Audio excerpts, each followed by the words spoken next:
48 ദിവസത്തെ കന്ദഷഷ്ടി വ്രതം വർഷത്തിൽ ഒരിക്കൽ മാത്രമേ വരുന്നുള്ളൂ. ഈ വർഷം അത് സെപ്റ്റംബർ 10 ആരംഭിക്കുന്നു.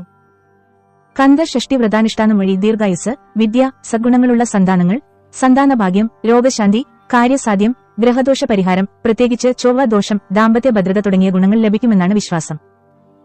സുബ്രഹ്മണ്യ ഭഗവാനെ പ്രീതിപ്പെടുത്തുന്നതിനും പ്രതിബന്ധങ്ങളെ അതിജീവിക്കുന്നതിനും വേണ്ടിയാണ് ഈ വ്രതം അനുഷ്ഠിക്കുന്നത്. കന്ദഷഷ്ടി വ്രതത്തിന്റെ പ്രധാന ഗുണങ്ങൾ: 1. സന്താനഭാഗ്യം.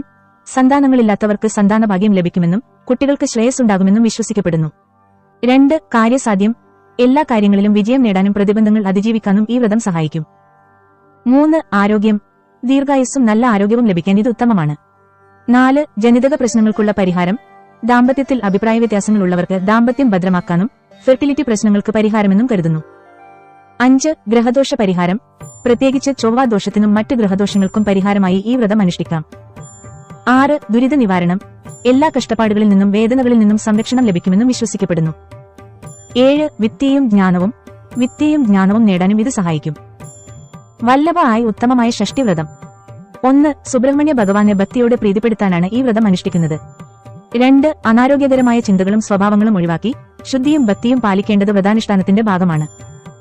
3. ഭഗവാൻ സുബ്രഹ്മണ്യൻ ശൂരപദ്മാസുരനെ നിഗ്രഹിച്ചത് സ്കന്ദഷഷ്ടി ദിനത്തിലാണ് എന്നാണ് വിശ്വാസം.